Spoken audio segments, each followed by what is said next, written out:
All right, we got one more segment here with Max, and then both you and I still have another 45 minutes after that, so don't leave. Okay, yeah. Okay. But we're going to talk a little trade deadline right now since we have Max on the line. Max, the next time we talk to you, the trade deadline will have passed. There's already been some significant moves around the NFL, even before the last couple of days. But at the point the Cardinals are at right now, 4-4, tied for first in the division, 2-0 in the division, and pretty clearly needing help at a few positions. I know you don't want to mortgage the future. You don't want to be giving away first or second round picks. I get that, but like, where's the line for you where you start to make some moves here and actually buy a little bit in the next few days? I mean, I think the areas where the Cardinals need the most help. I don't know how many pieces are available, right? If you're trying to get defensive linemen, you're trying to bolster. Get a pass rusher off the edge. And then, I mean, offensively, I don't know where you really look outside of just wanting offensive line depth help. So when I think of those two, those aren't usually the big movers and shakers of trade deadlines, right? You don't see linemen move that much. You see some D linemen occasionally. Pass rushers usually move, but I don't know what pass rushers are available. It wasn't like last year where you saw like Brian Burns, you saw both of the Washington trades. You saw these huge trades for defensive linemen. Most of those things usually happen in the offseason. But those are the two areas I would look. I think when you're talking about pilfering a roster, Carolina, because they just had the Deontay Johnson trade, right? I mean, yeah, the Browns too, right? The Browns is another one where you look at. But I don't know if, you can't move Myles Garrett because he's your only franchise player and face of your team. So you can't move him. Max Crosby said he's not moving from the Raiders. So, where is there that big name guy? Dexter Lawrence is not leaving the New York Giants. That'd be another team I would think would be in that same range. He's so good, Max. He's incredible watching him. Listen, I saw him. I was on the sidelines live, Wolf, watching him on Monday night. Yeah. And I was like, he's like if Aaron Donald and Casey Hampton had a baby. You know what I'm saying? Like that I mean, he's big, powerful, and just so explosive. I mean, I watched him go up and down the line, and he tossed Isaac Seumalo. He tossed Mason McCormick. He tossed Broderick. I mean, he hurt Ryan McCollum's shoulder. Ryan McCollum ran to the sidelines, dangling his arm, and put it back in play. I mean, the dude is just a one-man wrecking ball. Now if you had him, but you would have to mortgage the future to get that type of talent. I just don't know where that comes from right now as I'm looking at these rosters and who's tradable.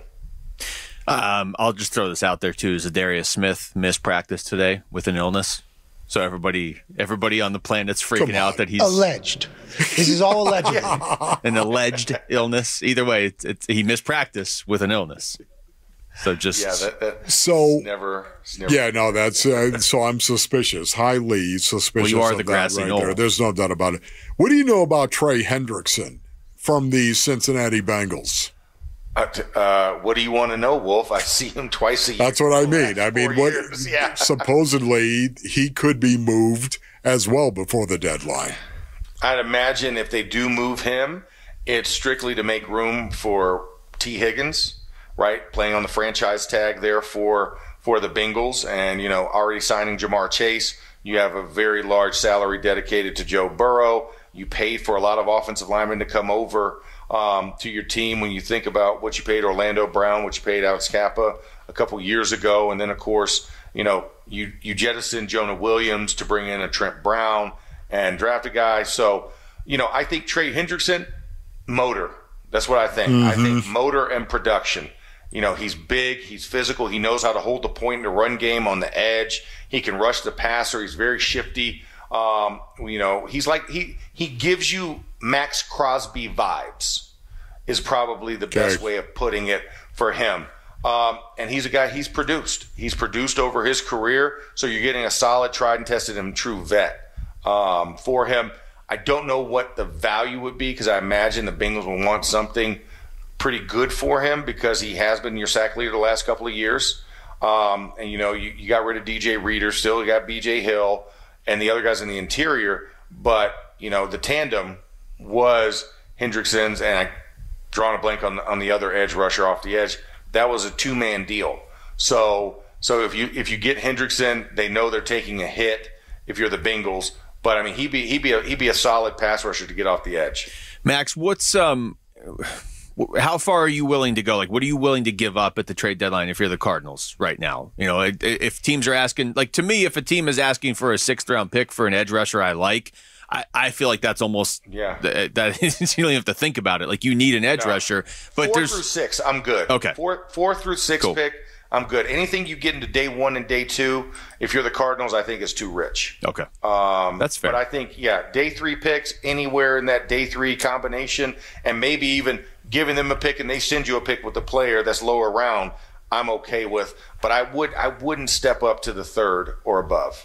You know, it seems like there's so much more activity around the NFL trade deadline. Would you agree with that, Max? Of course, it's getting worse and worse and worse, where it's almost parallel to Major League Baseball, where now we're hearing people talk about buyers and sellers at the NFL trade deadline. I just can't remember it being so pronounced, Max. I think it's also more pronounced because of what we have brewing at the collegiate level, right? With the NIL and the transfer portal. Players are used to jumping ship every year, every other year. So therefore, if I've been doing it in college, why can't I do this in the pros?